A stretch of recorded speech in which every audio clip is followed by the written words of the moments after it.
Doc Mayou avec José Arsenault. José Arsenault. Cette émission s'adresse à un public averti. Au réseau Cogeco, vous écoutez Doc Mayou et José. Doc Mayou et José Arsenault. Avec le Doc et José Arsenault. Bonjour tout le monde et bienvenue dans l'émission Le Doc Mayou et José. Bonjour Doc. Bon, ça commence bien. On n'entend pas parler Doc Mayou ce matin. Alors, ça va vraiment pas bien pour animer une émission à deux. Doc Mayou, faites donc 1, 2, 1, 2, test, 1, 2, 1, 2.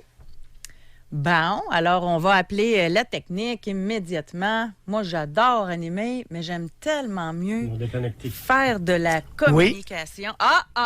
Allô? Est-ce que tu m'entends? Là, on entend Doc Mayou. Ce que j'entends dans mes écouteurs, c'est bien ça. On est en onde avec le Doc Mayou. Bon, ben c'est merveilleux. Il est là, mesdames, messieurs. C'est quand on perd quelqu'un qu'on s'en ennuie. Hein? Non, aujourd'hui...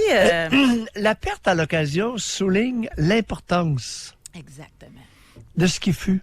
Exactement. D'ailleurs, c'est le temps de remercier tous ceux qui travaillent de près ou de loin à la technique, à nous rendre possible le fait de pouvoir animer vous et moi ensemble à distance. Hein, sérieux? Oui, bien là, hier et aujourd'hui, il y a quelques difficultés parce que le réseau est en train de faire une espèce de... Comment on appelle ça, Denis? Mise à jour. Une mise à jour. Bon. Le réseau est en train de faire une mise à jour. Alors, c'est pour ça, ce n'est pas coutumier et ça ne dépend pas de nos techniciens. Mais il va falloir jaser parce que demain, moi, je descends animer en direct de Trois-Rivières. Fait que si on est deux à ne pas être en onde, on va avoir un léger problème. On va l'animer, je suis chaud là, José. Alors, avec Denis, il faut se parler aujourd'hui, Denis, là, pour savoir si je reviens coucher à Québec à soir ou bien si je m'en vais à Trois-Rivières. Mais, et là, c'est votre alarme à vous qu'on entend en plus? Non. Ben, c'est pas ici. C'est spécial, là, aujourd'hui. Non, c'est le téléphone à Denis, là. Bon, OK. Non, c'est de la haute technologie. Bon. C'est sûr qu'on fait des prouesses avec la technologie moderne. Maintenant, elle a ses ratés, elle a ses limites. Je voyais ce matin, José, confier de l'argent à un robot. Oui, dans le journal de Québec et de Montréal. Oui. Lorsqu'on sera rendu là, j'ai l'impression qu'on va prendre des risques. C'est ceux qui ont confié de l'argent, des bonnes sommes, 100 000, 200 000, 300 000 à la Croix, qui les avait détroussés ou qui ne leur a pas remis leur argent. Confier ça à un robot. Comment tu vas faire pour être l'homme ou contacter le robot, tu sais? Si tu deviens inquiet ou s'il y a de l'argent qui est... En tout cas, jusqu'à maintenant, vous donnez l'exemple de la Croix. Y a-t-il des robots plus honnêtes que certains humains? La question se pose.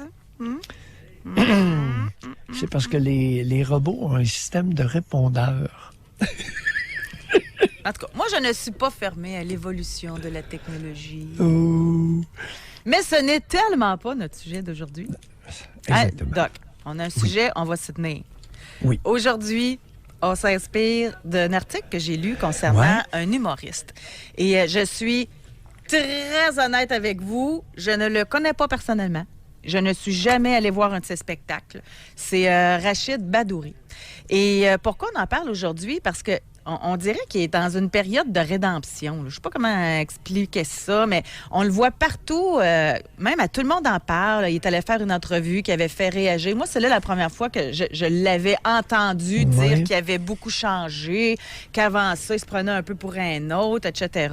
Et là, il fait une tournée pour promouvoir son nouveau spectacle. Et là-dedans, il dit à quel point il a changé. OK?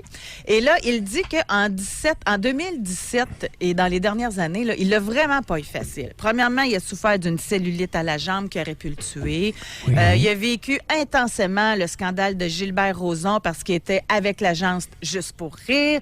Il a perdu quelques mois plus tard son gérant parce que celui-ci a été impliqué dans une controverse avec une église. Et plus que ça, il y a eu comme un ultimatum de sa blonde. Sa blonde lui a dit « Si t'arrêtes pas d'être un trou de cul, je te quitte. » Trou de cul avec l'entourage, avec les gens, je vais te quitter. Tout ça, ça l'a amené à changer. Et là, maintenant, Il dit que dans son spectacle, parce qu'on se rappelle qu'il fait ça pour promouvoir un spectacle, que là, il est en toute vulnérabilité. Il a changé. OK? Fait que moi, bon, c'est-tu vrai, c'est-tu pas vrai? Tu savez quoi? C'est pas grave. Parce que ça m'a amené à poser la question aux gens. Parce que si on se fie à lui, ça y a pris quelques événements pour changer. Tu sais, je les ai toutes énumérées, je ne referai pas toutes, mais et dont un ultimatum. Alors, ma question est celle-ci. Faut-tu frapper le bas pour changer? Frapper le fond, frapper le mur, toucher le fond, tu sais, toutes ces expressions-là. Là. Faut-tu vivre une perte de quelque chose, la peur de perdre quelque chose ou quelqu'un? Qu'est-ce qui fait que quelqu'un décide de passer de trou de cul à un homme équilibré et correct? Ouais. C'est une bonne question parce que, autre élément dans l'actualité d'hier ou d'aujourd'hui, c'est Gaston Bourdage. C'est un ex-détenu qui commente la thérapie d'Eustachio-Galeise. Et il affirme dans les médias que la thérapie d'Eustachio-Galeise a été ratée, selon lui. Et la raison étant, je le cite, « Je pense qu'en thérapie, il n'a pas nettoyé sa perception de la femme. » Alors lui, sais-tu pourquoi il est ex-détenu? Sais-tu pourquoi il a été détenu? Il a tué sa conjointe. Mais, il a payé sa dette. Il a payé sa dette et il se cite en exemple de réhabilitation sociale. Tu sais, jusqu'où ça va frapper le bas? Oui, c'est ça. Lui, là, on va te dire, écoute, il fallait qu'il tue pour se réhabiliter socialement, pour modifier sa perception de la femme. Je ne sais pas, là, il y a quelque chose de vaseux. Il y a quelque chose de poisseux là-dedans. Mais c'est pas clair. Puis on dirait aussi que c'est ça, le fond est pas en même profondeur pour tout le monde non plus. Oui. On entend un son en passant, pas besoin de nous texter, là. C'est comme si on était dehors et qu'on allait se faire frapper par une vanne. Je suis dans un cochon. Il fait très chaud, c'est le système de ventilation. Ah, bon, va me rassurer, là. Je pensais me faire écraser, là. Il est discret, ce système-là. Je pense que je vais revenir à Québec à soir. Bon, revenons à notre sujet. Oui. Donc, ça vous tente d'avoir un peu plus chaud, Doc? Parce que c'est vraiment distrayant. Oui, non, Denis est en train de s'occuper du système de ventilation. Parfait. Vous me montrerez votre torse au pire, là, vous enlèverez votre chemise.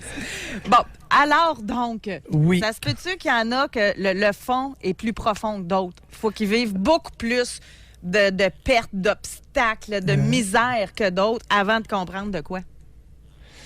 Oui, c'est très variable. Question aussi, jusqu'où c'est...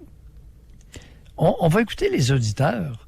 Mais jusqu'où ces changements-là sont bien intégrés et solides? T'sais, moi, je veux bien qu'un ex-détenu qui a tué sa conjointe se cite en exemple de réhabilitation sociale. Et de façon assez tapageuse, allant même jusqu'à se prononcer sur la situation sans être un intervenant, sans avoir aucune connaissance académique, sans aucune formation dans le domaine, se prononcer sur le cheminement des autres détenus. Ça me laisse songeur. Écoute, il y a des caractéristiques qui sont de naissance, qui sont génétiquement transmises. Et il y en a d'autres qui sont acquises.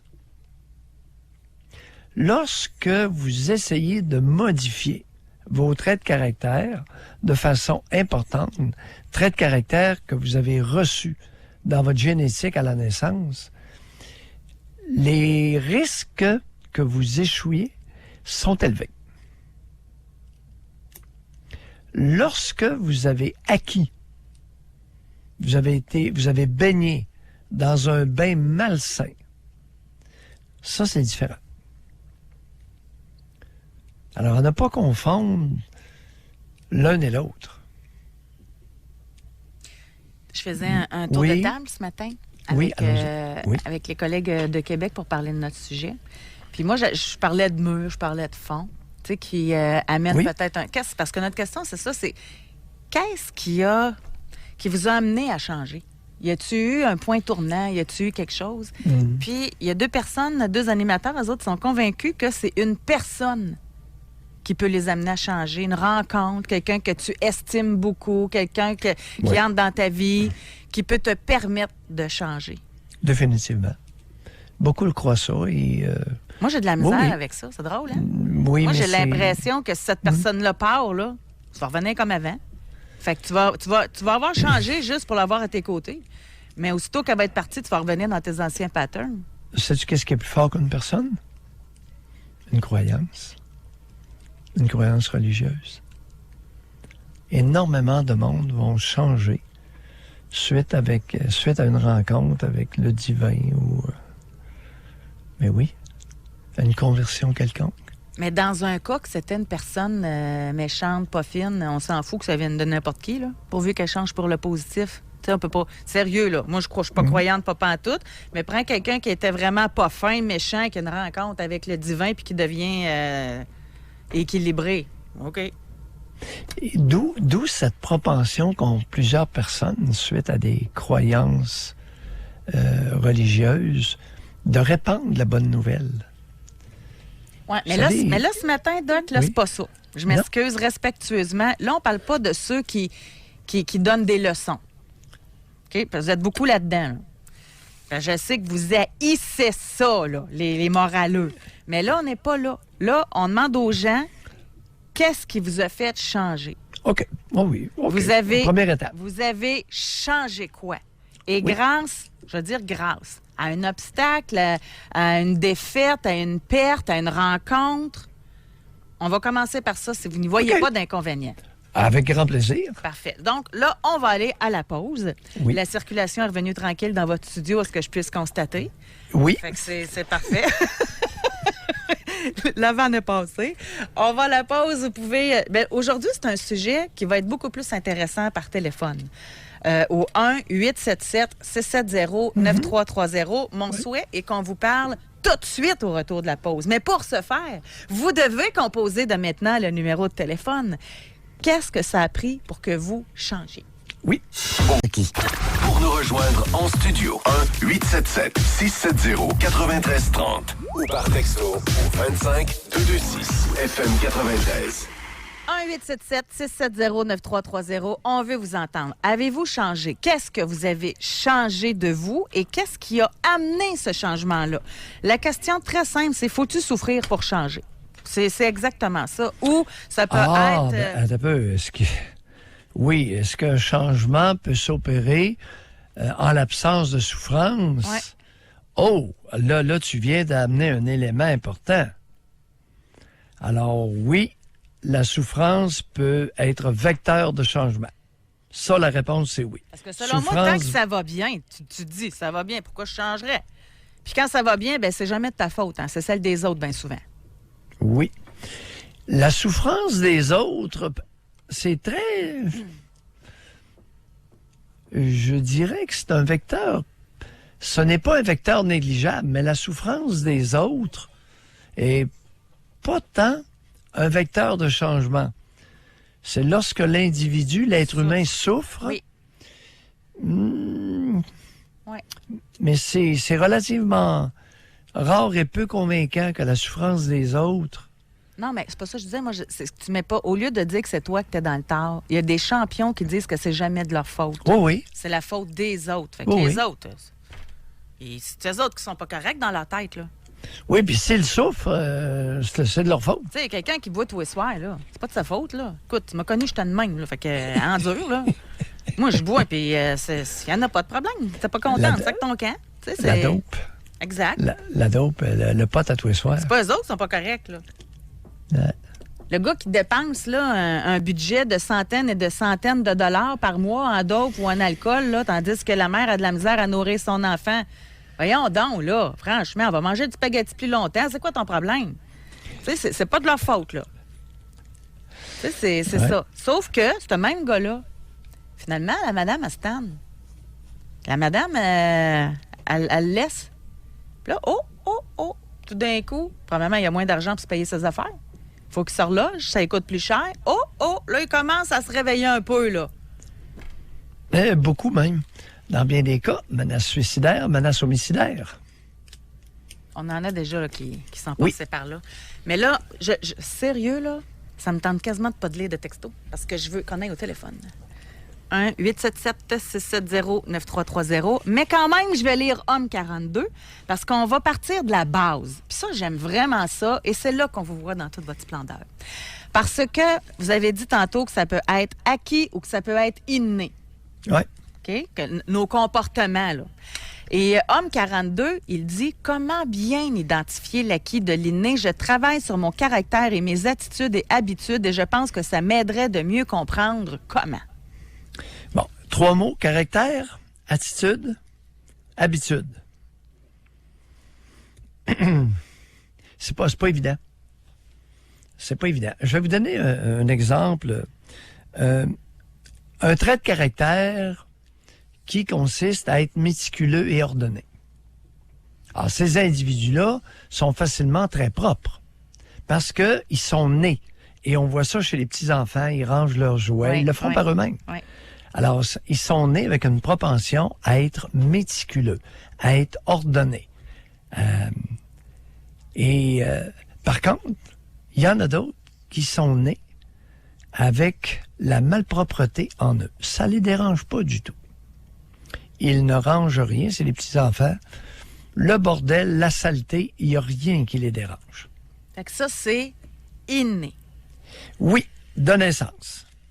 Maintenant, il y a des individus qui grandissent dans des milieux insalubres. Alors, ça peut ne pas être facile de distinguer, de démarquer entre l'inné, ce qui est de naissance, et ce qui est acquis. Ils ont grandi dans la saleté. C'était sale. Du moisi dans le frigo, puis... OK. Ben voyons, puis c'est pas rare, là. OK? Et vous ouvrez les portes du frigo, puis il y a des plats qui traînent là, puis il y a du moisi dessus. Là, OK, puis... on a compris. Oui. Fait que donc, ça... Et le reste est en équivalent. Ben, la salle de bain est nettoyée une fois par mois, puis et encore. Alors, ils ont grandi là-dedans. Ils sont habitués. Ils ont des habitudes. Alors, les habitudes peuvent découler d'un trait de caractère qui est inné. L'habitude peut découler du bouillon dans lequel tu as trempé. Alors, ça peut être entremêlé, entrechevêtré, ça peut être pas facile à démarquer, cher auditeur. Vous avez 42 ans. Alors, dans ce temps-là, faites un retour en arrière. Réexaminez dans quel genre d'atmosphère, de niveau de salubrité, de propreté vous avez grandi. Et en plus, on peut avoir des individus qui sont devenus malpropres suite à des excès de la part d'un des deux parents, des excès de propreté. Je voulais vous poser la question.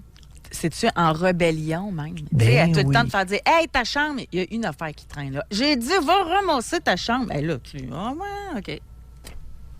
Fini. Il n'y a plus, en geste de rébellion, il va utiliser le désordre pour faire suer un des deux parents. Fait que donc, c'est des questions à se poser, de revenir. Ben, c'est ça, c'est de l'introspection, c'est de revoir le passé. Parfait. On va au téléphone. On va parler avec Stéphane qui nous appelle de Québec. Bonjour. Oui, salut José. Stéphane. Benjamin, on va monter le volume du téléphone.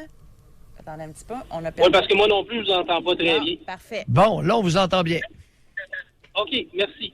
En fait, c'est ça, votre sujet m'interpelle ce matin parce qu'il y a quelques années de ça, on parle d'environ 3-4 ans.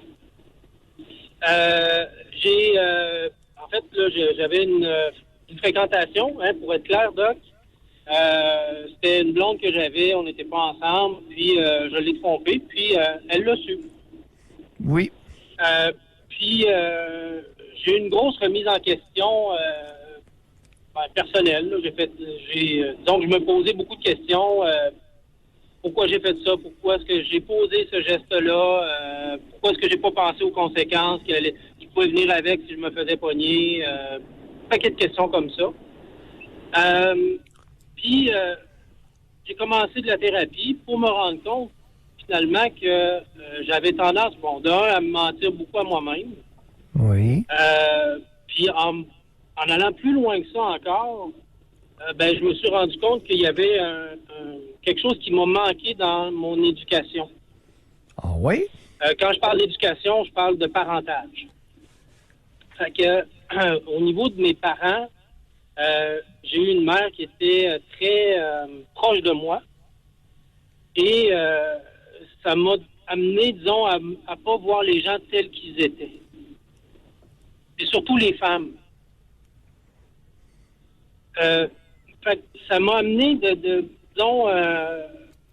la difficulté à voir les gens comme ils sont, dans la vie en général, et à me mentir à moi-même. Fait que toute l'introspection que j'ai faite, ça m'a ramené je trouve que ça m'a ramené à une meilleure perception des gens, les voir comme ils sont, Mais à pas Stéphane, leur donner des qualités qu'ils n'ont pas. Mais expliquez-moi Oui. en quoi le fait que votre mère soit proche de vous, que ça vous aveuglait là, sur la perception des gens, que ça erronait votre regard. C'est parce que ma mère, vu qu'elle me gardait très proche d'elle, moi, j'ai eu de la difficulté à me détacher d'elle. Puis j'étais son confident. Et j'ai encore de la difficulté à l'expliquer aujourd'hui, mais il y a une... comment je dirais? Je me rends compte que je suis pas quelqu'un qui est si bien que ça. J'essaie de l'expliquer avec les bons termes, là. Non, Stéphane, regardez, on va partir d'exemples concrets. Oui. Premièrement, la situation, c'est jusqu'à quel âge votre mère, à quel âge a-t-elle débuté et jusqu'à quel âge ça a duré les confidences de la mère? J'ai commencé à m'en rendre compte, disons, dans le milieu de la trentaine. Puis dans le début de la trentaine, milieu de la trentaine, parce que ma mère, en fait, là, la situation, c'est que ma mère, elle a rencontré un deuxième mari. Non, regardez, J'avais Stéphane, à peu près- non, attendez un peu, là. Oui. Stéphane, à quel âge, Non, mais vous aviez quel âge lorsqu'elle a commencé à se confier à vous? Elle n'a pas commencé à 30 ans, Mettons, là. là, mais fin vingtaine, parce que j'étais un bout de temps à l'extérieur, puis on se parlait pas si souvent que ça. OK? Bon, Mais OK. quand je suis revenu dans les parages, disons dans les environs, parce que j'étais à l'extérieur, j'étais dans une autre province, on se parlait seulement au téléphone, puis je venais visiter une fois par année. Mais par la suite, quand j'ai redéménagé pas trop loin de ma mère, on se parlait beaucoup plus souvent. Et Stéphane, est-ce que votre enfance et adolescence, vous l'avez passée avec votre mère? Ou... Oui, parce que mon père, il a quitté. OK. J'avais Et 3 donc, ans. dans l'enfance et dans l'adolescence, il n'y avait aucune confidence. Pas beaucoup. Moi, ce que la relation était complexe, c'est que ma mère, avec elle, j'ai vécu de la violence physique. OK? Mais c'était pas sur une base quotidienne, là. Lorsqu'elle piquait des excès de colère, elle se fâchait parce qu'on est des enfants, on fait quelque chose de pas correct. Elle se fâchait, puis là, on pouvait avoir des sévices, des punitions, des corrections physiques. OK? Comme quoi? Elle se fâchait, puis des claques des claques. Des claques au visage. Est-ce que c'est pas- ses doigts, est-ce qu'elle a déjà étampé ses doigts ou sa Ah main? oui, ça a été comme ça. Puis ça, j'avais déjà appelé à l'émission dans le passé par rapport à ça. Et je vais vous mettre en contexte, Doc et José. C'est que ma mère s'est remariée lorsque j'avais 10 ans, OK? Et le conjoint qu'elle a choisi, moi puis lui, ça marchait pas bien. Puis ma mère, elle a resté avec cet homme-là, elle est encore avec aujourd'hui. Puis je vous dirais que je me demande ce qu'ils font ensemble. OK? Puis ma mère, je pense qu'elle s'en rend compte. Puis les discussions que j'avais avec ma mère, c'était des discussions qui étaient... on allait très loin dans nos réflexions, spiritualité, puis presque un borderline intimité, là. Puis quand je dis borderline, je veux dire, on parle pas de sexualité ensemble, mais borderline intimité, comment est-ce que je me sentais avec mes blondes et tout ça. OK? Oui, mais Stéphane, C'est là que... Oui? comment pouvez-vous prétendre que votre mère était très proche de vous, puis elle vous donnait des claques au visage, elle vous giflait? Expliquez-nous ça. Ben, parce que ça l'a arrêté à peu près à l'adolescence, là. Mais oui, et vous savez pourquoi Et ça l'a que- arrêté? Ben oui, parce que j'étais capable de me défendre. Vous étiez capable de lui en sacrer une aussi. Ben voilà, ben oui. Mais- C'est sûr qu'à partir de ce moment-là, ça l'a arrêté. J'ai un problème. On vous a dit que vous étiez très proche de votre mère, que votre mère était très proche de vous, ou c'est vous qui avez Oui. réalisé ça? Ben, je m'en suis rendu compte. Je l'ai réalisé parce que je m'en Mais je en m'en rendais pas thérapie, compte. il n'y a personne qui vous a dit ça, que votre mère était très proche de vous? Non, Puis il n'y a personne qui a Non. remis ça en question.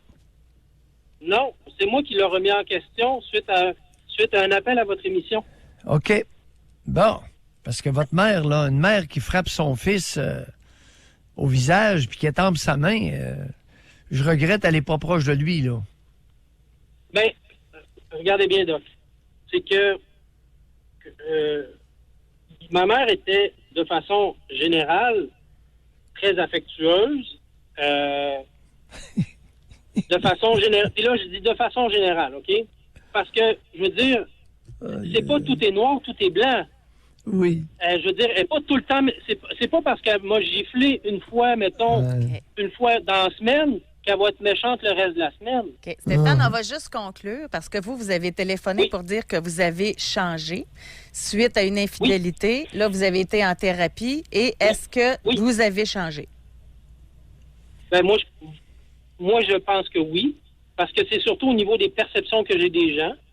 Je pense beaucoup que de voir les gens d'une façon différente, ça m'aide à faire des choix différents. Puis, au niveau de ma vie, je choisis les personnes avec qui je suis bien. Puis, je veux dire, les gestes que j'ai posés, l'infidélité que j'ai posée, c'est parce que j'étais pas bien avec cette personne-là, et j'aurais dû la quitter avant.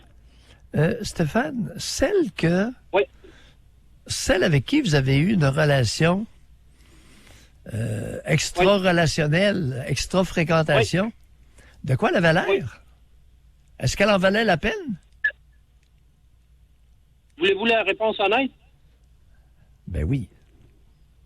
Et non, ça en valait pas la peine. C'est comme un peu, vous parliez de dépendance tantôt, là. Je veux dire... Et en quoi? fumer Attends un un peu. joint, Stéphane, en Oui. quoi elle n'en valait pas la peine? parce que ça aurait été... Ça n'a jamais dépassé le stade des relations sexuelles. Non, mais Je veux Stéphane, dire, c'est pas quelqu'un Stéphane, que j'aurais fréquenté, mettons. mais Stéphane, vous avez trompé Oui. votre fréquentation. Elle devait quand même être Oui. belle, là, la fille avec qui vous... Il me semble qu'un gars, d'habitude, il trompe Oui, pas oui. avec une plus laide, là. Mais je vais vous amener un autre point là-dessus. Des fois, c'est pas nécessairement une question de beauté, c'est une question de sex appeal. OK, on s'entend. Mais donc, elle avait quelque chose. OK? Oh, oui. Ça, je Combien dénie pas de ça. relations, C'est la combien de... pulsion sexuelle. Oui, combien de temps vous l'avez fréquentée, celle-là? Ah, Qui n'est- ça n'a pas duré longtemps, ça a duré 2 semaines. OK. 2 semaines. Jusqu'à temps que vous faites que votre blonde, votre Que je me fasse fréquentation pogner. s'en Ah rende oui. compte. Vous faisiez pogner. Oui. Mais comment, en 2 semaines, Oui. vous pouvez prétendre que cette relation-là n'en valait pas la peine? Ben, parce que le physique, ça m'aurait bloqué à quelque part. C'est-à-dire? Fait que c'est-à-dire que c'est une personne, disons, elle faisait un petit peu d'embonpoint, puis, je veux dire, je me voyais pas je l'aurais pas vu comme ma blonde. Ah, OK. Ah, vous avez eu une relation avec une femme qui vous intéressait pas sexuellement? Non, c'est pas ça. Parce que je peux pas dire d'une fille pour qui j'ai un désir sexuel, je peux pas bâtir une relation juste purement basée sur le sexe. Non, mais elle vous plaisait ou elle vous plaisait pas? Vous avez mentionné qu'elle avait de Oui, l'embonpoint. mais elle me plaisait assez pour que, je couche avec, mais pas assez pour que je sorte avec. Ça m'intéresse. Sortir avec à cause du regard des autres? Ben, comment mon propre désir. Peut-être un peu, José, mais là-dessus, il faudrait que j'y réfléchisse un petit peu. Non, c'est parce Oui. que. Ouais. De toute façon, on doit s'arrêter là-dessus. Il est 10h02. Merci beaucoup. Ça vaudrait la peine de réfléchir parce que c'est vraiment pas clair. Merci, OK? Stéphane. Bye. Merci. Bye, Stéphane. Merci à vous autres. Juste une petite parenthèse. Sex Oui. appeal. 2 semaines de temps, c'est pas une fois en 2 semaines, c'est de façon régulière. Puis ça a arrêté quand il s'est fait pogner. Fait que cette personne-là suscitait en lui le désir. OK? Mais, Ouais, mais- mais vu qu'elle avait un surplus de poids, il se voyait pas avec. Ah, il y a de quoi réfléchir. Oui. Il y a des contradictions inhérentes dans le propos. Et juste avant qu'on aille à la pause, on est super Oui. en retard, mais puisqu'on est dans le sujet, homme 22 ans, moi j'ai changé lors de ma première année d'université. J'avais un poids de 250 livres. J'ai décidé de me prendre en main lorsqu'une femme a refusé mes avances en me disant qu'elle n'aimait pas les gros. Fait que lui, ça a été son élément déclencheur. Dans les dents, mon ami. On va à la Belle pause. réaction. Pour nous rejoindre en studio, 1-877-670-9330 ou par texto au 25-226 FM 93. Est-ce qu'il faut souffrir pour Oui, OK. changer? C'est notre question ce matin qu'on pose aux Oui. auditeurs. Là, on va parler avec Kevin qui nous appelle de Lévis. Bonjour, Kevin. Salut José, ça va bien? Oui, on vous écoute. Oui. Kevin. Oui. Ben moi, c'est ça, on se parlait de changement. Avant ça, je pensais plus aux autres que je pensais à moi. Puis je voulais plaire à tout le monde. Puis à cette heure, ben, depuis 4 ans, ça va faire 4 ans cet été, à cause d'un événement, j'ai décidé de penser plus à moi avant de penser aux autres. Quel événement? Je me suis ramassé dans la rue par la DPJ à cause d'une maudite folle qui est la mère de mon enfant. Et je me suis ramassé 2 semaines à vivre dans mon char, à dormir dans mon char, à me laver dans les stations de service de dépanneurs. Puis je me suis reconstruit là, depuis ces années-là. Puis ça va beaucoup mieux à cette heure. Non, mais attendez un peu, Kevin. là. Expliquez-nous ça, parce que c'est survenu il y a 4 ans. C'est pas anodin. Ouais, ben ça va faire 4 ans cet été. Là. Vous avez été expulsé. Qu'est-ce qui est arrivé? Il s'est passé de quoi avec l'enfant? J'essaye encore de me battre par rapport à ça. Mais vous savez, Doc Mayou, la DPJ, essayer de se battre contre ça, c'est très dur pour les pères. C'est quoi qui s'est passé? Je peux pas rentrer dans les détails, mais c'est encore en cours en ce moment. Là. OK. Mais la DPJ est arrivée. Moi, je venais de déménager dans un nouveau duplex avec cette personne-là. Oui. Et la DPJ est arrivée un matin, ils ont dit, Monsieur Lavoie, vous crissez votre camp, vous n'avez plus le droit de revenir ici. Ça faisait 3 jours que je suis déménagé. Fait que il a fallu que j'aille chercher mon stock 4 fois avec la police. Puis Attends, la dernière... À qui appartenait l'appartement? Qui a signé le bail? les 2 bails étaient sur le nom. Les 2 noms? Les 2 noms étaient sur le bail. Alors, pourquoi quitter? Comment Ils pouvait-on m'ont vous... obligé, la police m'a obligé à partir parce qu'ils voulaient pas que je sois en contact avec l'enfant. Fait que j'ai pas eu le choix de partir. Puis ils m'ont dit, on va vous trouver une attendez un place peu. où habiter. Est-ce que c'était votre enfant ou l'enfant de la conjointe? C'était mon enfant. Elle avait déjà un enfant, moi aussi. On a eu un autre enfant ensemble. Oui. Et c'est ça. On a déménagé ensemble. Bon, OK. Et vous, Kevin, vous n'aviez pas d'endroit où aller? J'avais, les 2 premières semaines, j'ai eu aucun endroit où aller. Puis moi, je suis pas le genre à demander de l'aide aux autres. Je me débrouille par moi-même.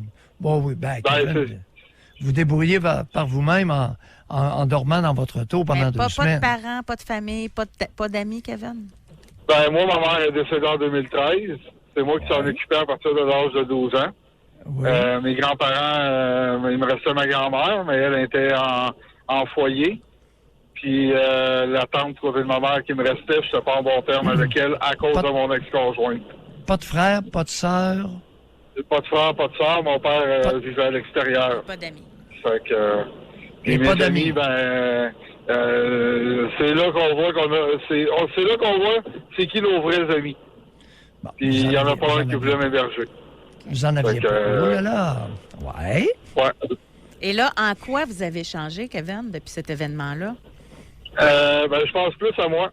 J'ai une vie plus tranquille. Avant ça, je travaillais, je sortais le soir, J'allais aider tout le monde quand il y avait besoin. Là, à ce soir, j'ai mis mes limites. Fait que, ce que je veux dire par là, s'il y a quelqu'un qui m'appelle, hey, tu peux-tu me rendre? Non. Non. Tu veux pas me rendre le service de ton côté, mais je t'en rendrai pas moi non plus de mon côté. J'ai assez donné. Ça vous a-tu rendu plus aigri ou ça vous a rendu plus épanoui? Oui, disons que mon patron, moi, son femme 9 ans, je travaille pour lui au mois de mai. Puis, il me trouve plus calme, il me trouve plus zen, il me trouve plus énergique.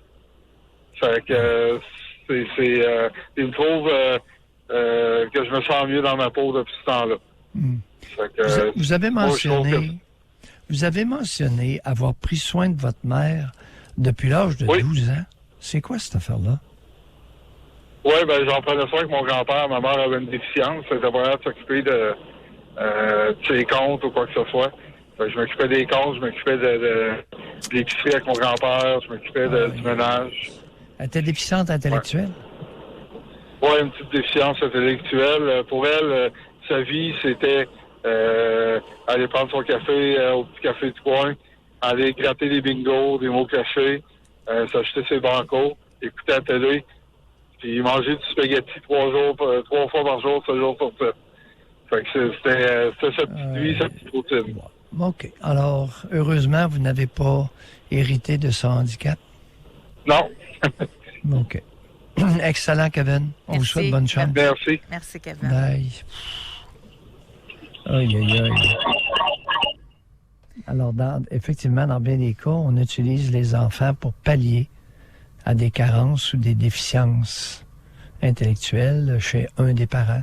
Qu'est-ce que ça peut amener comme répercussion? Ben là, c'est qu'il pensait plus aux autres qu'à lui. C'est qu'il a raté. Il n'a pas eu d'enfance, il n'a pas eu d'adolescence. Il a pris des responsabilités qui n'étaient pas les siennes. Écoute, c'est sûr que c'est facile de critiquer, là. Il nous manque des détails aussi. Hein? Les grands-parents qui avaient quelqu'un qui est déficient, vous auriez pas pu faire en sorte que il y a une contraception efficace, et avec les déficients. C'est important de ne pas les laisser aller. Même à ça, c'est assez dur de contrôler la vie sexuelle de ses enfants, là, mais par contre, un coup que les enfants sont là, peut-être leur faire plus attention, leur enlever de la responsabilité sur les épaules, en prendre soin. Ben, c'est aux adultes, c'est pas aux enfants. Ça. À partir de l'âge de 12 ans, là, payer les comptes, puis, en tout cas. On va à la pause et au retour, on s'en va à Gatineau. On va parler avec Vincent. Au réseau Cogeco. Vous écoutez Doc Mayou et José Arsenault. Cette émission s'adresse à un public averti. Jusqu'à 11h, vous écoutez Doc Mayou et José Arsenault. Avec le Doc et José Arsenault. Femme, 54 ans. J'ai arrêté de consommer de l'alcool, maintenant 3 ans, après avoir perdu mon permis 2 fois. Englouti, 32 000 en frais d'avocat, d'amende et pénalités, casier judiciaire et tout le reste. Après avoir suivi une thérapie et vous écouter religieusement, j'ai compris que d'avoir une génitrice au lieu d'une mère et avoir un père abuseur incestueux m'ont conduit à me détruire. Maintenant, je me choisis, je vais beaucoup mieux. Merci de vos précieux conseils. On poursuit? Ça nous fait plaisir. Oui. On va parler avec Vincent de Gatineau. Bonjour, Vincent. Oui, bonjour. Vincent, Ça va bien? on vous écoute. OK. C'est semblable à ce que tu viens de dire, José. Moi aussi, la question que je pense que tu poses, c'est que ça me prête à bas fond à m'amener à changer. Moi, oui, dans le cas, c'est dans le cas de l'alcoolisme, de toxicomanie. Ça fait 8 ans que je consomme plus. Oui. Mais ce qui m'a vraiment aidé, Doc, moi, c'est les 12 étapes des alcooliques anonymes. Oui. Puis, comme tu disais dans ta présentation, un être supérieur à moi. Qui était, moi, avant, j'étais l'être supérieur. Oui. Pasteur, je me suis mis à un moment donné à genoux, puis je me suis humilié moi-même, personnellement, à demander à un être supérieur, pas nécessairement Dieu, mais de la manière que moi je le conçois, qui m'aide, puis qui m'aide à sortir de ça, puis c'est arrivé. Pour moi, c'est arrivé. Puis c'est quoi votre conception pour vous? Ben, je vais dire franchement, je ne sais pas, mais dans les alcooliques anonymes, ils disent qu'il y a un fort... Vincent, José vous a posé une question très simple. On vous demande pas l'opinion des alcooliques anonymes, on vous demande la vôtre. À l'âge que vous avez, là, quand on vous demande Ouais. votre opinion, on veut avoir votre opinion, pas celle des autres. OK. Pas compliqué, là. OK? Faites un OK, effort. c'est quoi la question déjà? Bon, Parce on va que commencer vous, par vous écouter la question. Vous avez dit, c'est un être supérieur. Puis c'est quoi pour vous, cet être supérieur-là? Ben, pour moi, l'être supérieur, c'est quelqu'un qui me laisse libre de prendre mes propres choix, puis que je vive les conséquences de mes choix à moi. C'est à peu près ça. Oui, mais vous le prenez où, cet être supérieur? Parlez-nous de sa création. Vous l'êtes créé? Ben, ça crée- Quelqu'un l'a créé pour vous? Racontez-nous ça. Parce qu'il y en a beaucoup Ben, qui j'ai parlent de juste ça, créé- là. Oui? Bon, j'ai juste créé en moi-même, dans mon âme, si tu veux, parce que j'avais mal à l'âme.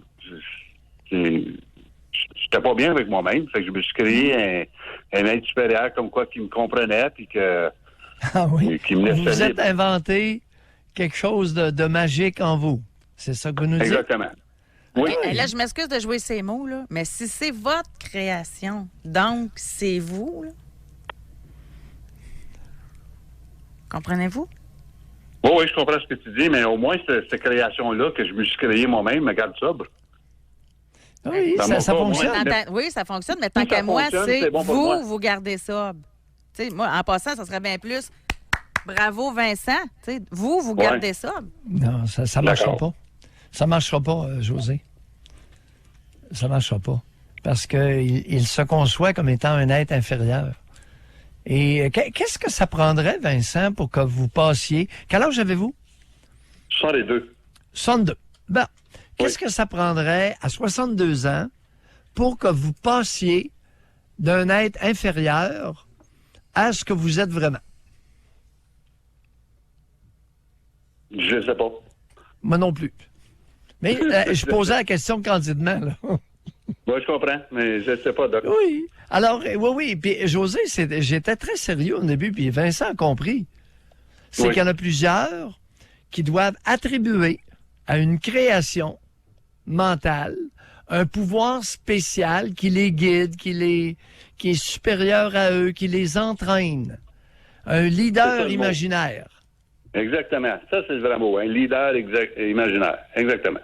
Et t'as pas idée du nombre d'adultes actuellement dans la nation canadienne française qui ont besoin d'un leader imaginaire. Oui. Puis, moi, je me suis créé ça, puis je me dis tout le temps, tous les soirs, je lui parle, si tu veux, en me couchant. Comme Oui. une prière, si tu veux. Je Puis l'ai, dis, oui, je l'ai tellement entendu. Ben oui, vous n'êtes pas le seul à faire C'est- ça. Puis ça fonctionne, lâche-moi pas, José. puis- Puis lui, il C'est- vous a permis de changer, dans le fond. Tu sais, c'est comme je J'ai disais moi changé, aussi en changé. début d'émission, que tu y crois, tu y crois pas. S'il aide la personne à devenir meilleure, tant mieux. J'ai changé complètement parce qu'avant, je n'étais pas au courant de mes finances avec mon épouse. J'étais pas Ouais. au courant de comment je devais sur ma maison. Là, à cette heure, j'ai 2 maisons. Tout va bien. Je sais qu'est-ce qui se passe dans ma vie. Là. Vous savez, votre petit secret de leader imaginaire, on le garde. Ça fonctionne. Faute de Ben, c'est mieux, ça, je me José, dis. j'ai rien Ouais. de mieux à lui Hey, suggérer. Vincent, je m'excuse, puis c'est vraiment... J'apprécie votre appel, je veux juste comprendre, OK? Je m'excuse, là, puis ça marche Ah, pour d'accord, je vous. comprends. Puis Ben, je suis contente que ça marche, mais moi, là, cette être-là que vous avez inventé, il vous aide à mieux faire vos finances. Tu sais, c'est ça pour moi qui est comme dur à Non. comprendre, là. Mais c'est pas mieux à faire mes finances. C'est parce que je consomme plus que je comprends mes finances. C'est la sobriété. Oui, Ben oui. mais Alors, c'est ouais. cette aide-là, quand vous quand vous avez envie, par exemple, de boire, vous J'ai parlez... plus envie de boire. Mais il sert à quoi de base, cette tête-là? Là? Il fait plus rien. Ben, cette là il me garde de même. J'ai aucun goût de consommer. C'est plus de. Parce que lui, il s'occupe de ça. nécessaire. Lui, il s'occupe de ça. Oui, j'ai passé ça à lui. Quand moi, je suis pas capable, là, je suis plus capable. Occupe-toi de ça. Moi, je vais m'occuper de ma vie. Puis c'est à partir de ce jour-là, José. Alors, je vais dire, comme Doc Maillot dit, grand bien vous fasse. Oui, Oui. puis tant qu'on n'aura rien de mieux à suggérer ou rien de plus efficace, le leader imaginaire va demeurer. Bye, Vincent. Merci. Bye. Et je vous remercie Ben oui. beaucoup parce que vous venez de m'inspirer un sujet que je vais mettre dans mon calepin. On va reparler de ça.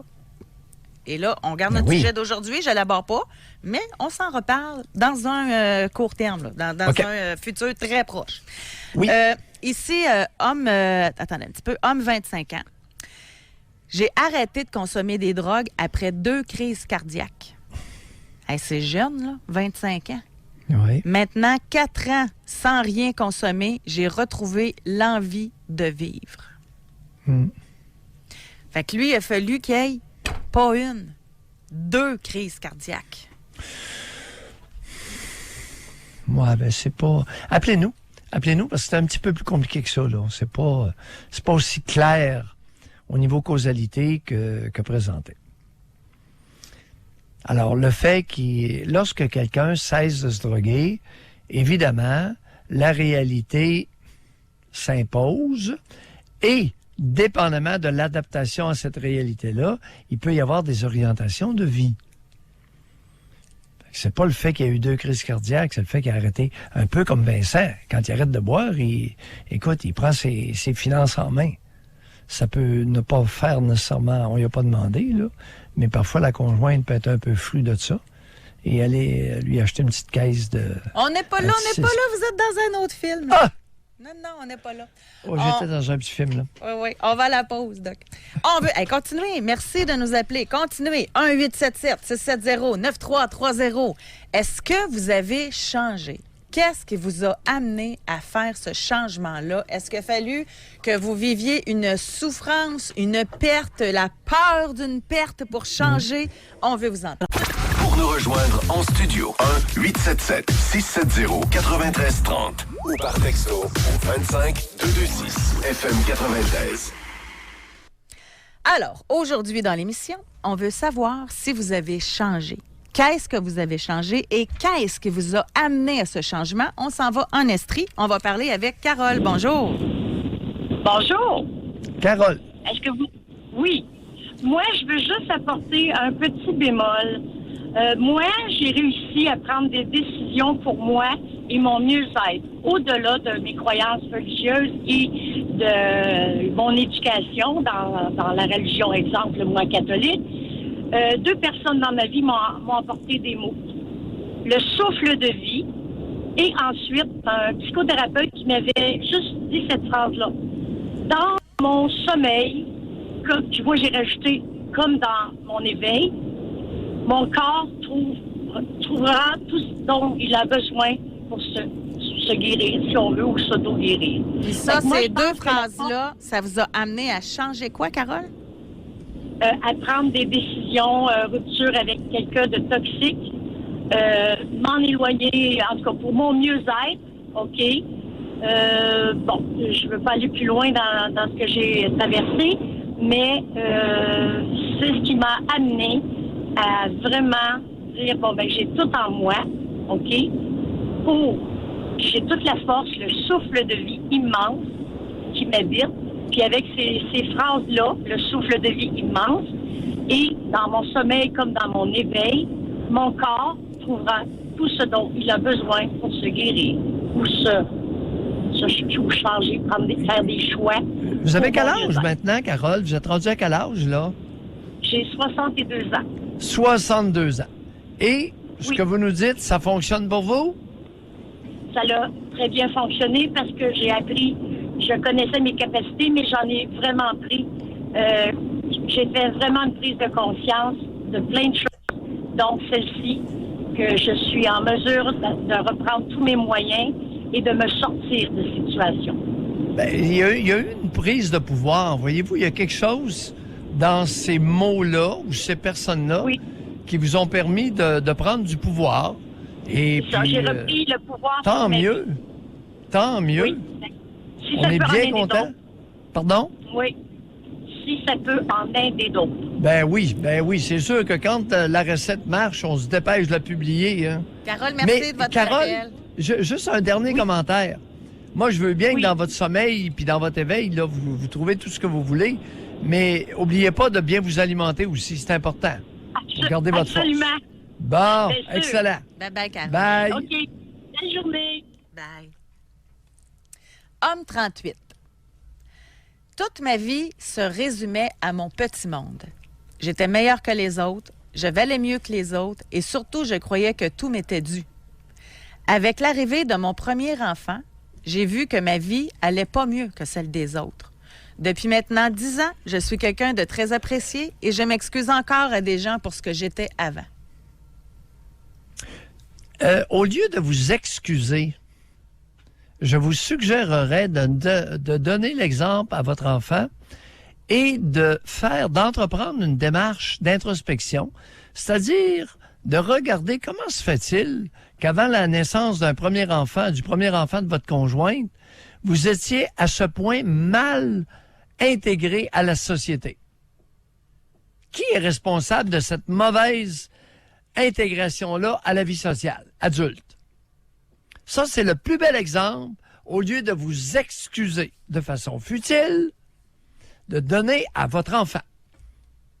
Qu'en dis-tu, José? Non, mais je trouve ça intéressant, mais en même temps, moi, ce que je trouve encore plus intéressant, c'est qu'il est capable de faire cette introspection-là, de savoir qu'il était comme ça. Puis je me demande si c'est vraiment juste l'arrivée d'un enfant qui amène cette réflexion-là, parce qu'habituellement, tu sais, de ce que je connais de la définition de narcissique, c'est un peu ça qu'il était, là. Tu sais, il pense tout revirait à son petit monde, il était meilleur que les autres, il valait mieux. Puis il est capable de le dire. Il me semble qu'habituellement, ce monde-là ne sont pas capables de se l'admettre. Fait que déjà qu'il soit capable de le dire, je trouve que c'est un méchant pas, là. Ouais, ben c'était pas un narcissique. Ça ne faisait pas partie de sa personnalité de base. C'est pour ça qu'il était capable de changer. C'est que, mon chéri... OK, il était amené à penser comme ça. Il y a eu beaucoup d'amour dans l'air. Tu sais, mon chéri, sky is the limit, mon amour. Tu sais? C'est qu'on lui a fait croire qu'il était un être supérieur. Elle lui a fait croire, fort probablement.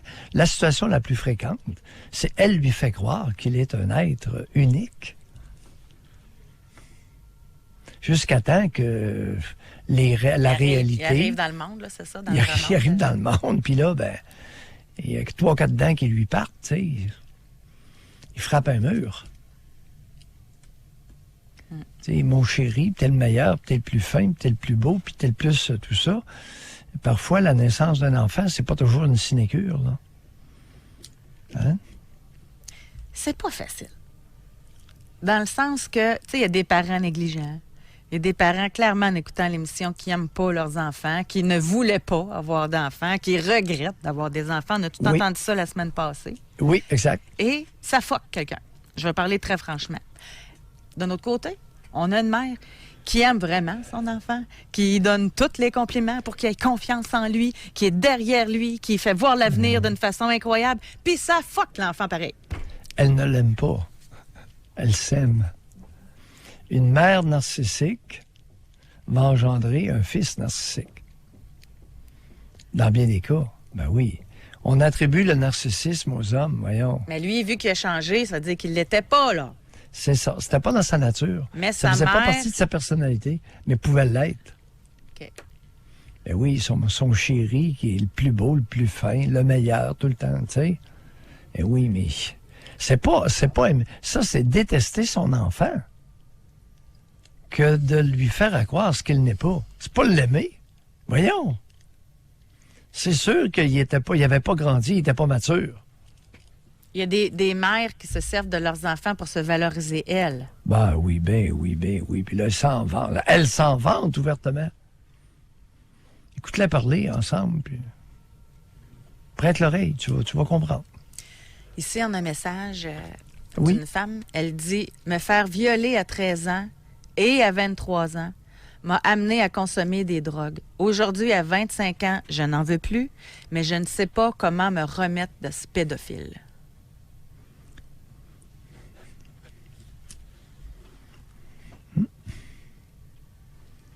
Deux fois, 13 et 23 ans. Chapeau d'avoir arrêté les drogues. Sauf que le mal intérieur est toujours là, ce qu'on comprend. Là. Est-ce que c'est le même? Est-ce que c'est le même abuseur, agresseur? Ben, elle dit me remettre de ce pédophile. Ouais. C'est plutôt surprenant parce que les pédophiles sont attirés vers 13 ans et moins, pas vers 13 ans et plus. faudrait qu'elle nous appelle, là, qu'on puisse... Ben, l'aider davantage aussi, là. Oui. On va à la pause, il est 10h37. Au retour, on continue avec vous. Qu'est-ce qui vous a amené à changer? Qu'est-ce que vous avez vécu? Est-ce que c'est la peur de perdre quelqu'un? Est-ce que c'est une rencontre? Tu sais, tantôt, je le mentionnais en début d'émission, il y en a qui disent que c'est des gens qui ont rencontré, qui les ont amenés à évoluer. On n'a pas eu encore de ça. Donc, est-ce que ça se peut? La maternité, ça, c'est arrivé à quelques reprises comme texto, des femmes qui ont dit que c'est la maternité qui les ont amenées à changer, le sens des responsabilités qu'elles n'avaient pas avant. Donc, 1-877-670-9330. Pour nous rejoindre en studio, 1-877-670-9330 ou par texto au 25-226 FM 93. Alors, on poursuit Doc Mayou, on s'en va au Saguenay. J'aime tellement ça qu'on se promène partout dans le réseau Cogeco. Là, on s'en va au Saguenay. Bonjour, Martin. Bonjour à vous deux. Martin. Je vous appelle souvent, là, c'est en site. Il va falloir... faites pas un chèque des fois, non? On vous écoute. Je vous agace. C'est ça, comme je vous expliquais, j'ai expliqué un peu à votre à la personne qui nous répond. Dans mon adolescence, là, j'étais quelqu'un qui longeait les murs, qui s'organisait pour pas que personne le voie. Je suis un peu même genre que, tu sais, si on m'accrochait volontairement, au lieu de dire « Hey, il y a le gros, fais donc attention », ben je prenais mon trou, j'allais me cacher, puis même dans des situations de foule, j'avais tendance à vouloir me cacher sous le parquet pour pas qu'on me voie.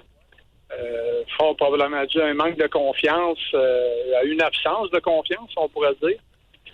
Puis à un moment donné, ben, tu sais, à force d'analyser les autres, à force d'analyser les situations, à force de voir comment est-ce que ça se passe dans la vie des autres, je me suis dit, bon, ben écoute, je pense que j'ai le droit. Moi aussi, de donner mon opinion, j'ai le droit de prendre ma place, puis tout ça. En occupant des emplois, surtout dans le public, comme conducteur de limousine en particulier, ça a tendance à... T'as pas le choix, tu fais face à du monde, tu fais face à la clientèle en travaillant sur le transport, puis tout ça. Puis c'est pas très, très long que tu te forges une personne qu'un psychologue m'a dit que... Parce qu'au début, ça me plaisait pas trop. J'ai l'impression que je suis pas moi-même, puis ça. Puis il m'avait fait comme réponse, ben écoute, c'est la personne que tu aurais probablement toujours dû être et que finalement, tu t'étais caché sous une carapace, là. Puis c'est à peu près ça. Là. Aujourd'hui, au grand désarroi de plusieurs personnes, quand on met notre poing sur la table puis qu'on donne notre opinion, ça fait pas toujours plaisir. Mais je le fais parce que probablement que je fais du rattrapage, mais dans un sens, là, je me sens mieux. J'ai l'impression que même si ça dérange, j'ai pris ma place au moins. Brièvement, ça dérange qui? Qui vous dérangez, là, à l'heure actuelle? Ceux à qui je donne mon opinion. C'est-à-dire? Souvent, ben, tu sais, si on parle d'un sujet entre amis ou entre personnes, ça peut même être avec des clients ou des trucs comme ça. Tu sais, des fois, tu vas donner ton opinion, puis ils vont dire « Ah, franchement, pourquoi tu dis ça? Tu sais, t'as l'impression, en d'autres mots, qu'ils vont dire « Il aurait pu fermer sa gueule. » Tu sais, là, dans le OK. fond, Entre amis, ça peut déranger. À part ça? Dans la famille. Racontez. Tu sais, quand tu commences à dire non, t'as toujours dit oui. Et puis, à l'instant, tu sais, je tassais même des affaires, mettons, parce que souvent, je faisais de l'informatique à domicile, je rendais des services, je faisais des livres, je faisais des amis. Quand tu commences à dire non, ça dérange, parce qu'avant... Martin, concentrez-vous. Dans la famille, vous avez commencé à dire non. Vous dites non à qui et ça génère quelle réaction?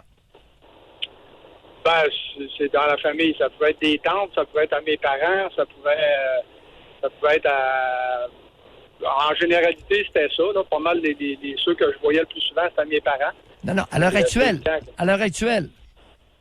À l'heure actuelle, c'est plus au niveau de la clientèle, du travail, ces choses-là. Quand tu veux pas faire quelque chose, probablement que j'ai pas raison. Vous avez plus de contact avec vos parents? Non, ben mes parents sont décédés. Ils sont décédés. Ah! Et quel âge avez-vous, Martin? Quel âge avez-vous? J'ai 46. 46 ans. Comme j'allais dire tantôt, j'ai un moment donné qu'on s'invente toute une petite phrase dans la tête. Là. J'ai tendance à me dire, écoute, si je dérange tant que ça, la planète est assez grande pour que tu dégages un endroit que je te dérangerai pas. Là. Oui, mais là, votre vie personnelle, là, ça a l'air de quoi? C'est so-so. C'est sûr qu'il n'y a rien d'équilibré. Là. Il n'y a personne de parfait, mais je considère que j'ai beaucoup de travail à faire sur ma personnalité. Alors, concrètement, Martin, vous vivez, vous êtes seul, vous avez des enfants, vous n'avez pas... Parlez-nous de ça. J'ai une fréquentation, puis je vis ça. OK, vous avez une Par fréquentation depuis combien de temps? Pardon? Par choix. OK, il y a une femme... Je fréquente depuis plus de 5 ans. Oui, racontez-nous, c'est intéressant, ça. Ah, je vous ai déjà appelé là-dessus. Vous m'avez même dit s'il y avait plusieurs Martins comme toi, le bordel pognerait au Québec. Racontez-nous, répétez-le. Ben, c'est que dans le fond, c'est ça. J'avais décidé de vivre seul, puis c'est sûr qu'on passe du bon temps ensemble, elle et moi, puis tout ça. Mais, tu sais, j'ai décidé de vivre seul. Elle voudrait plus, mais je décide que non. Oui, mais c'est quoi cette idée-là de vivre seul puis de profiter uniquement du bon temps? Ouais, José, là, ce monde-là, là, ça dérange beaucoup. J'entends ça régulièrement. Les maudits égoïstes comme vous, là, pas d'enfants, il vit seul, il prend tout le bon, puis il laisse le petit lait là. Mais attendez-vous ça pour de vrai que ça dérange de même? Oh oui! Oh oui! Ben, je vous ai même dit ça l'autre jour, que parce que je voulais pas d'enfants, ça avait même dérangé, mais ça fait plusieurs années de ça, là. Parce qu'évidemment, c'est un choix que j'avais fait de ne pas avoir d'enfants. Puis, mais tu sais, je veux dire, ça dérange encore une fois que je dise non, vous comprenez? C'est non, c'est on sûr. va se boire en fin de semaine, mais la semaine, je vais être tout seul, je vais être dans mes... Hey, désobéir, là, Martin, désobéir, la personne qui donne des ordres n'est pas contente. Non, c'est évident que non. On va se quitter là-dessus, Martin. Bye, Martin. Merci beaucoup de votre appel. On va poursuivre maintenant avec Alex. Bonjour, Alex. Salut. Bonjour, Alex. Bonjour. OK. Ben moi, la journée, j'ai décidé d'être heureux. C'est la journée que je me suis pardonné. J'étais un joueur compulsif avant. Puis, il y a un matin, je me suis levé, j'étais allé en thérapie. Puis, en thérapie, tu sais, je pense que la pire affaire que c'était, c'est que je m'aimais pas, là, puis que je me tapais dessus moi-même. Puis, à partir de la journée, j'ai arrêté de faire ça, puis j'ai regardé par en avant. Tout a bien été. Pourquoi vous vous aimiez pas, Alex? Ben, je n'aimais pas voir la personne. J'étais conscient de la personne que j'étais, là. Le joueur, puis tout ça, puis je faisais de la peine autour de moi, puis tout ça, là, tu sais, je m'aimais pas, là. C'était pas...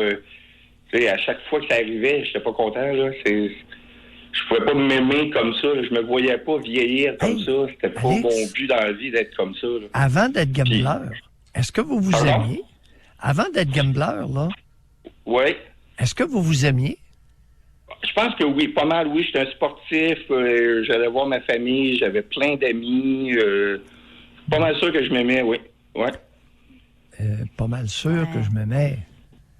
Ben oui, ben ça fait quand même longtemps. Là. Je suis rendu pas loin de 50 ans. Là. Je te parle de ça, que j'avais 24 dans la vingtaine. Là, mais tu sais, toute mon adolescence. OK. Ma question... Oui, OK. Ma question, effectivement, je la retire parce que ça fait trop longtemps. Les souvenirs sont souvent distorsionnés et contaminés. Mais toujours est-il que là, vous êtes gambler, puis vous êtes sobre de ça, vous êtes... Ben, il y a un matin, j'ai personne qui m'a sorti de ça non plus. Là. C'est moi qu'un matin, j'ai appelé la maison de thérapie, puis j'ai dit ce matin que c'est fini. Là. Oui, c'est parfait. Grand bien vous fasse. Merci. On lâche pas. Les groupes d'entraide pour les gamblers, c'est très bon. Merci. Oui. On va poursuivre. On va parler avec André. Bonjour, André. Oui, bonjour. André. Moi, j'ai été vraiment encouragé par un homme qui s'appelle Jean Vanier, qui m'a été inspiré puis qui m'a donné espoir de changer ma vie. Parce que moi aussi, j'étais un ancien toxicomane. Puis j'ai fait une thérapie, j'ai eu de la misère.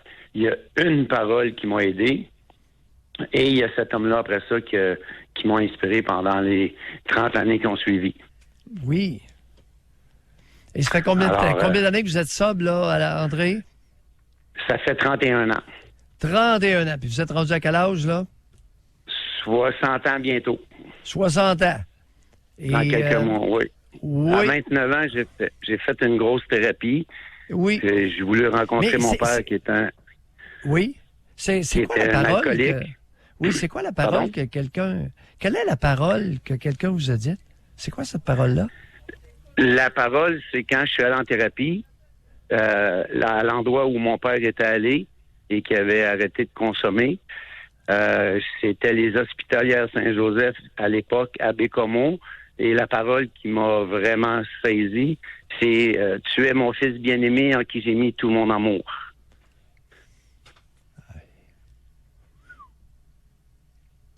est-ce que, André, en 2020, croyez-vous qu'un jeune de 29 ans, 30 ans, réagirait de la même façon à cette parole-là que vous avez réagi? Je sais pas, parce que moi, il s'est passé quelque chose à l'intérieur de moi. En fait, à l'époque, je cherchais à comprendre le sens à ma vie et j'essayais de comprendre un peu l'amour. André... J'ai senti... André, oups, parce que je pense qu'on a un problème de... On est en 2020. On est en 2020, là. Est-ce que la parole qui vous a sauvé de la toxicomanie sauverait une seule personne maintenant? Ça dépend dans quel contexte puis à quel endroit tu la vis. Moi, j'ai été prise en charge, puis les personnes... Êtes-vous capable de... Mais Doc, c'est dur pour lui. Êtes-vous capable de... C'est dur de le savoir, c'est de la spéculation. Sérieux, c'est pas évident là, de savoir si aujourd'hui. Oui, mais attends un petit peu, là, il baigne dans ce milieu. Oui, mais là, c'est important, là, parce qu'on est en 2020. Ceux qui nous écoutent se demandent, est-ce que cette parole-là qui l'a sauvé il y a 30 ans serait encore salvatrice aujourd'hui? Ben oui, c'est pour ça qu'on fait l'émission. Oui, là. mais comment André peut savoir ça? Sérieux, Ben oui, mais il trempe là-dedans. Au meilleur de votre connaissance, est-ce que cette parole-là sauverait encore quelqu'un? Au meilleur de ma connaissance, cette parole-là que j'ai entendue a vibré à l'intérieur de moi. Et c'est pas juste la parole. C'est après ce qui s'est mis en place.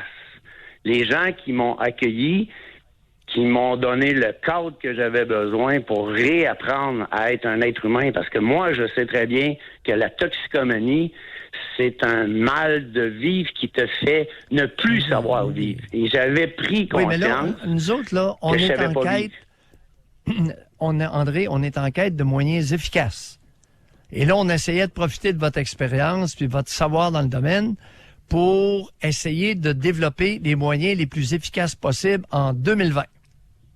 Oui, mais ça, c'est des paroles, s'il y a des gestes qui vont avec, qui vont aider. Moi, c'est un homme comme Jean Vanier. Je vous l'ai dit, il y a deux choses. Il y a cette parole-là qui est arrivée, puis 6 mois plus tard, la rencontre avec M. Jean Vanier, qui offrait un service aux personnes handicapées de l'époque, puis qui a été très, très présent dans la désinstitutionnalisation pour aider l'intégration de personnes qui étaient enfermées inutilement.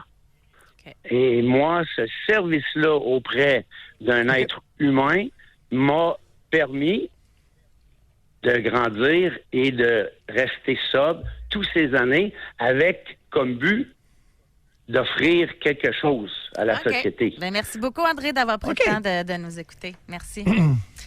Ici, on a Femme 25. Ça m'étonne, puis c'est pour ça que je le lis là, par texto. Elle dit, parce qu'on avait quelqu'un, même lui aussi, André en parle, de la religion, effectivement, commencer à dire non à la mère. Tu sais, on disait être capable de s'affirmer. Ça, c'est plutôt notre avant-dernier auditeur là, qui en parlait. Comment dire non à la mère, surtout pour la religion, c'est très difficile. Elle a 25 ans. C'est ça qui me surprend. Tu as l'impression qu'elle essaie de te reconvertir. Elle a fini par comprendre que ça servait à rien, mais cela a pris un moment. C'est spécial qu'une mère veuille absolument que sa fille croie en quelque chose. En ce qu'elle croit, elle, j'imagine. Mais oui. Mais comme tu dis, ce qui est renversant, et ça rejoint exactement le propos d'André et ma question. En 2020, est-ce qu'on est encore là? Bien, la réponse, pour la femme de 25 ans, la réponse, c'est oui. Bien, elle, ça ne l'atteint pas. Sa mère est après elle comme une mouche. Mais ça ne l'atteint pas, c'est ça répond à la question. Tu sais, ça ne marche pas avec elle. OK, on lui demande-tu? On a un petit peu de temps juste pour lui demander quel impact que ça a sur vous, mademoiselle, 25 ans? Mais l'impact que sa mère soit après elle, il y en a un, elle écrit. Mais c'est pas une phrase qui lui dit comme la phrase d'André, là. Elle, ça ne l'aidera pas, là. La religion ne l'aidera pas. Elle, ça lui nuit que sa mère soit après elle pour la reconvertir, comme elle dit. Vous pensez que c'est encore d'impact, la religion, chez les jeunes? que ça peut les aider à arrêter de boire, de se droguer, de... Écoute, regarde, la femme, là, qui a une fille de 25 ans à l'heure actuelle, elle n'a pas 70 ans, elle n'a pas 60 ans comme André. Il y a beaucoup plus de chances qu'elle ait 50 que 60 et 70. Exact. Mais là, vous avez dit, voyons, vous avez posé la question, est-ce que ça aiderait des jeunes en 2020? La mère, c'est pas une jeune en tout respect, puis j'ai 48, là, je suis pas une jeune moi non plus, là. Mais la question, c'était, est-ce que ça aiderait des jeunes? Mais dans ce cas-là, non. Elle aime pas ça, ça y tape ses nerfs que sa mère, elle veut la reconvertir. Oui. Ça pourrait peut-être avoir l'effet inverse. Le prosélytisme, les tentatives de convertir peuvent avoir l'effet inverse que celui visé. Ça se pourrait. C'est pour ça que je posais la question à André. Je ne le sais pas. Lui, bon, il a été converti par une parole puis par un grand croyant qui est Jean Vanier. Pas de problème. Ça l'a sauvé. On est bien content. Mais là, on en parle, là. C'était il y a 30 ans. Est-ce que en 2020, ça peut être encore un élément de sauvetage? Ou un élément nocif? C'est ce qui complète notre émission. Merci tout le monde de votre participation. Merci Benjamin. Merci Doc. On se retrouve demain. Bye bye.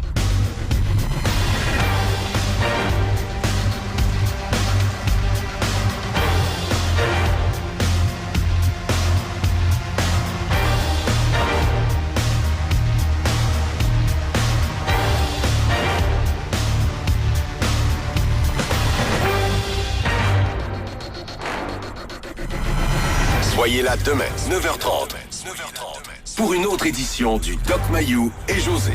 Avec Doc Mayou et José Arsenault.